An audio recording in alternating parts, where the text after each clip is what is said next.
Okay, assalamu alaikum. I have not posted in a while, so maybe it's time to post. Um, so it is the end of Ramadan 1441. SubhanAllah. Time flew this year anyway. So what's next is the month of Shawwal. Do this properly again.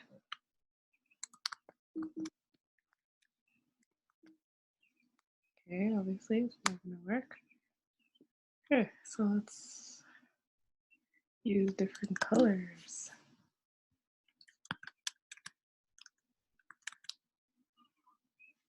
So Shawwal is coming up, and it's a month where, if you can, you fast an extra 6 days.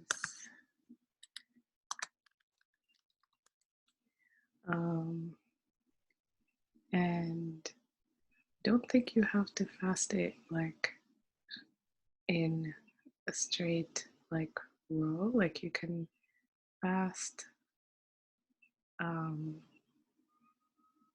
across the month. So you can fast like whatever you want. It's 30 days, 29 to 30 days of a lunar calendar. So you can fast altogether, or you can fast in the middle or the end. I don't think there's a specific way to do it. um, and like the scholars will talk about whether you should fast, like make up your days of Ramadan first, or fast the 6 days of Shawwal, and then make up what you need to make up in Ramadan. So that's something to research. And in our times, alhamdulillah, like you can um, look for answers pretty easily if you're connected to the internet.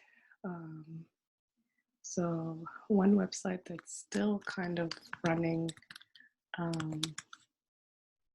pretty well is Islam Q&A, and you can go into this website and do a search of like keywords and stuff, and you'll find pretty much that every question under the sun has been asked.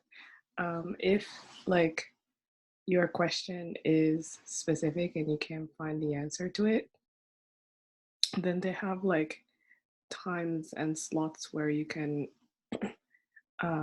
post a question. And I don't know, I noticed lately that they have the slots, but when you try to like post a question, that the slot is still closed. So I think what you can do is um, I'm not sure if there's like a contact form outside, like asking questions. Um, but honestly, what I think is like you can kind of get involved with them because subhanallah, like they're a group of people and families and students and stuff um, who are human and they need support as well. So the more you can kind of get involved supporting the website, I think, you know, it shows that you're not just sort of, you know, being like you're kind of like, how do I say it? Like, looking for quick answers to things and then you want to get back to your life or something like that. It's kind of a nice gesture to um, kind of support the website because it's been there for so long. And some people talk about the website being, I don't know, like strict and, you know, their, I don't know, their answers are a bit like too strict and this and that. And I think what it is that they pretty much like write exactly what is recorded, like from previous scholars. And, some things like don't really change over time. And it's just that our lifestyle might be like a little too different from the lifestyle of the Prophet sallallahu alaihi wasallam, and so we find that the answers sometimes seem a little too difficult to, you know, live, or to, follow like what they recommend, and still kind of be universally socially accepted, right? So it's sometimes just the lens, like how you look at something. And also, I notice like some people when they post questions, they don't really specify their situation very well. And so you will get a generic answer because they don't know who you are. So they will give you like a generic answer. And, the more involved you are with your situation and your life and your Islamic duties and things like that, um, your lifestyle is going to kind of become closer and closer to the Sunnah. And then, like, it will seem a little less of a burden to follow the Sunnah, if that makes sense. Um, SubhanAllah, like, it's always better to, like, um, find a buddy or find, like, a good group of people that you could sort of um, try to, you know, um, not compete with, but like be, your motivation buddy or something like that. And then that will make things seem simpler. Before I fell into the trap of like, oh, social media and people saying that, oh, Islam is so this, Islam is so that. And honestly, like, after some time, I'm like, but okay, what are you recommending? And then if you kind of go into the rabbit hole of people who say that Islam is too much or this or that, you'll find that like on the other side is something that is also like too much or is also like a lifestyle that has guidelines and has things and stuff like that. So subhanallah, sometimes it's just that, you know it's just that we don't really have an alignment or balance um, in our Islamic lifestyle and duties and things like that. And so it's like we're trying to fit it into something else so that it all works together. Um, so yeah, in general, I don't think it's a whatever extreme kind of website or whatever. It's just a generic like fatwa website that gives you answers, and literally they put all like the references and stuff. So if you do have access to you know um, to some of the um, if you have access to some of like the resources and books that they have, you'll find that the answers are just all there. So yeah. Another final thing to say about this is that sometimes, like, what is like the sunnah thing to do, or what the Prophet ﷺ did do with a situation, might actually change a lot about your life where you need to make a big change. So then you'll get comments from people saying that, wow, this person is changing or this or that. And yeah, sometimes the change is really big. And subhanAllah, that's Islam, right? It's a lifestyle. It's not just tidbits of things. Um, it's kind of bringing back people to reality, kind of. And so, yeah, it does sometimes change a lot of things going on. Anyway, um, back to Shawwal. Um, so for people who like plan their lives month to month or whatever, um, I like this quote that I read one time that said, like, planning is important, not actually achieving every single plan and every single goal. Because if you achieve every single goal in a month or a year or something, um, you're just going to be going after the next thing. And then that cycle never ends. And then one day you get tired of it. So I think if you do planning, that's a little more sustainable month to month and year to year and stuff like that. And it's more, I don't know, digestible, especially if you're going through a tough time or a challenging time, or you are, um, or you find that you have a lot to do at some point, then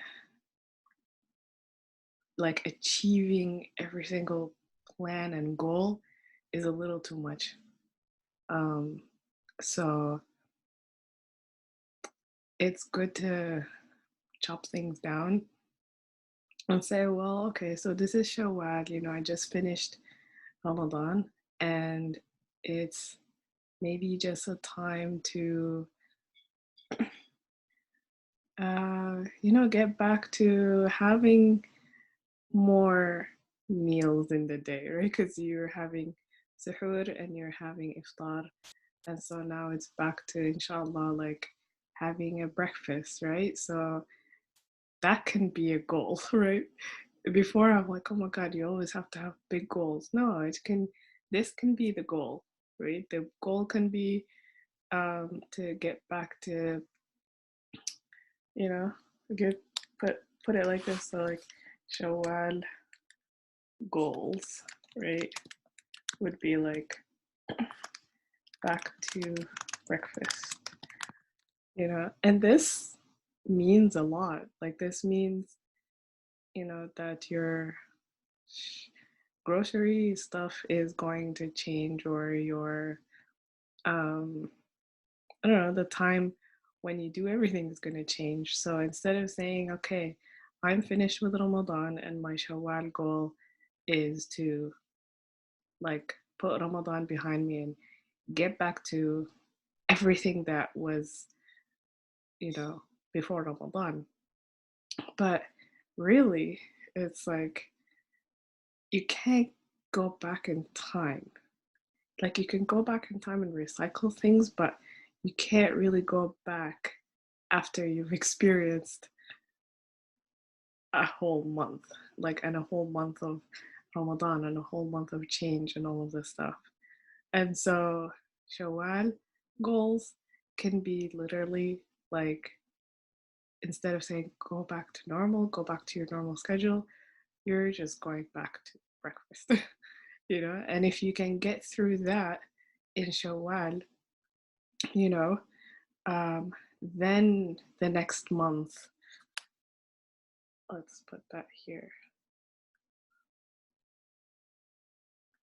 then the next month can be, um, you know,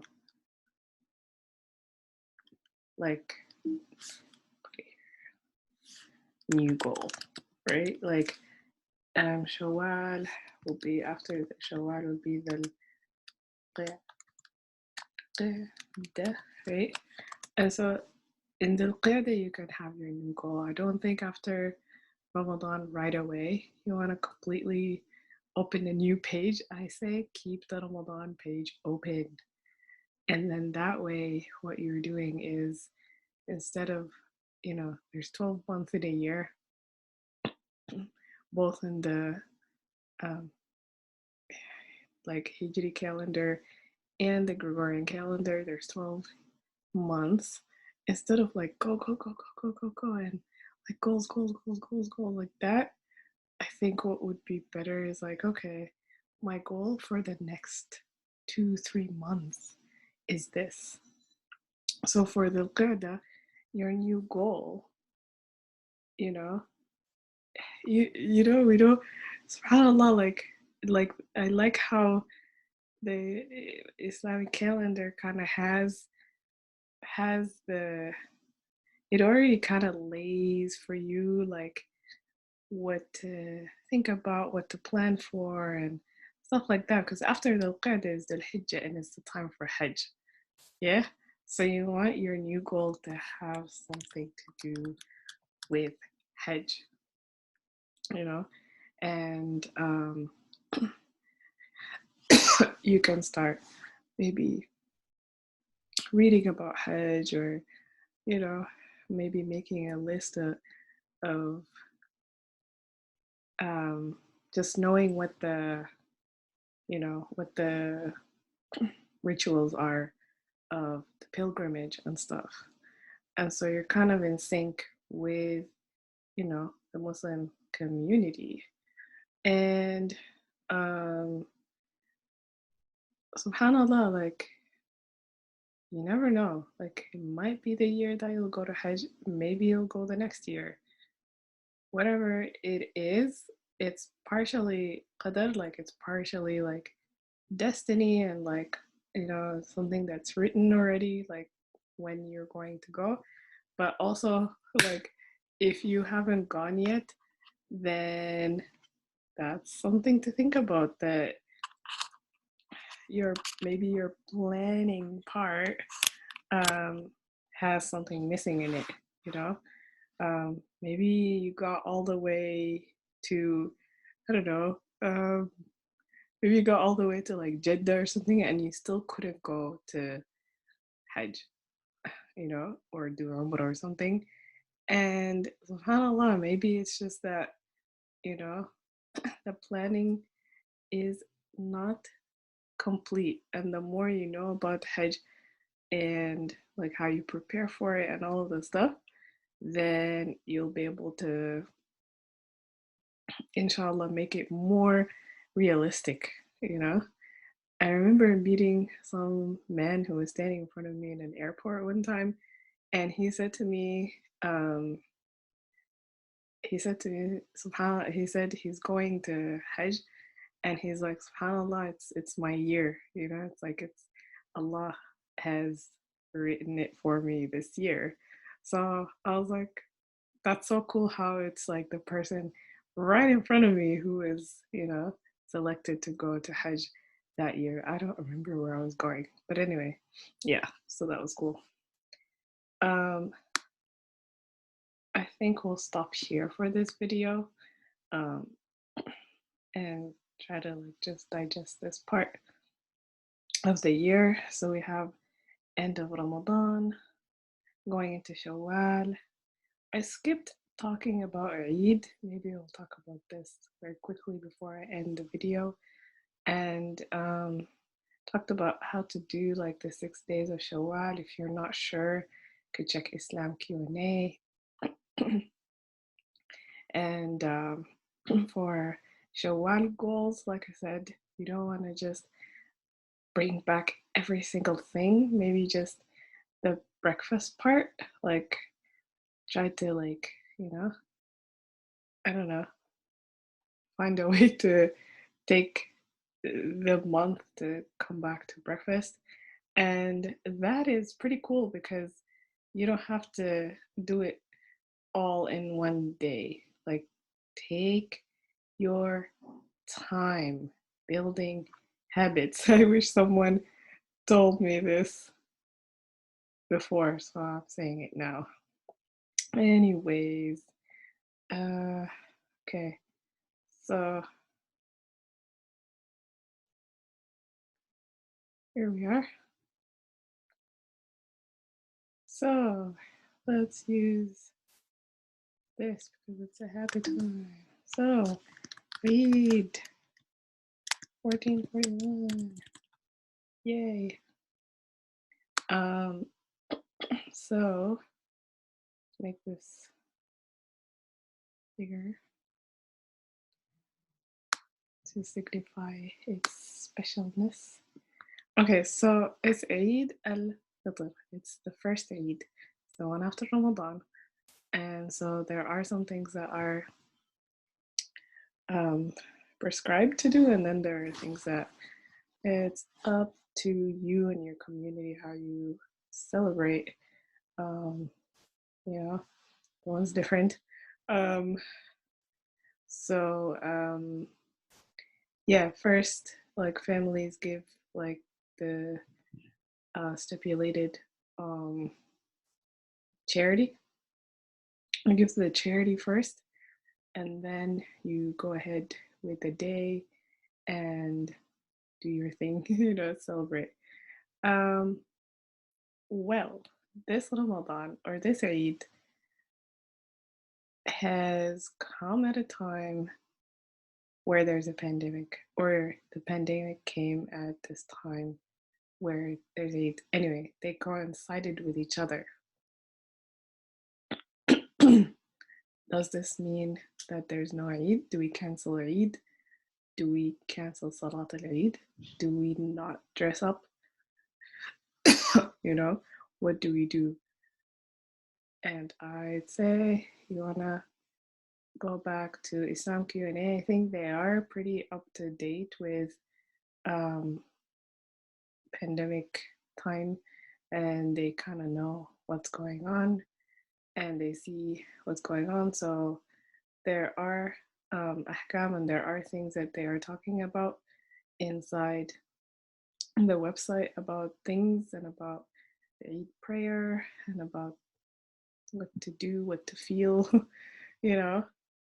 Not that um, you know, not that people have to dictate how you feel, but how do you celebrate Eid at a time where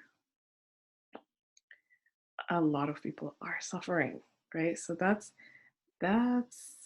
some serious emotional intelligence there, right? That's like, okay, so what's going to be my emotion on Eid, right? Because emotions are, you can work with your emotions. You can um, be mindful of your emotions. And then that day in the morning, you can set the mood for the day, right? Inshallah, like the best you can. And so, what's going to be the emotion that day? Um, you know, and how do you still stay mindful of people who are ill? What do you do? You know, how do you make dua for them? Many things, right? And also, it depends, like, if you personally know someone who's sick or you don't know someone who's sick. A lot of things, right? A lot of things to consider here. Anyways, but the bottom line is that it's still Eid time, right? We still fasted Ramadan. Some people fasted Ramadan. People who are sick did not fast Ramadan, but it's still Eid, you know? And subhanallah, like, it is a blessing from Allah subhanahu wa ta'ala that he brings these times of happiness, and it's a time where, you know, like you can if you have been down or something's kind of brought you down or something like that, Allah is giving us this time to use to perhaps bring ourselves back up as best as we can. And if you know someone who's sick and you have access to them, then maybe you could think of something that you can do that will help the situation. I've learned that you got to be very careful though dealing with patients, and especially adult patients and stuff. Like sometimes you might be doing something that, you know, you think they want or need and they don't, right? So emotional intelligence, inshallah. All right, so I'm gonna end this video here, and inshallah I'll see you in the next video where we talk about Islam in general, and I talk about linguistics sometimes, and yeah, I'll see you in the next video. Assalamu alaikum.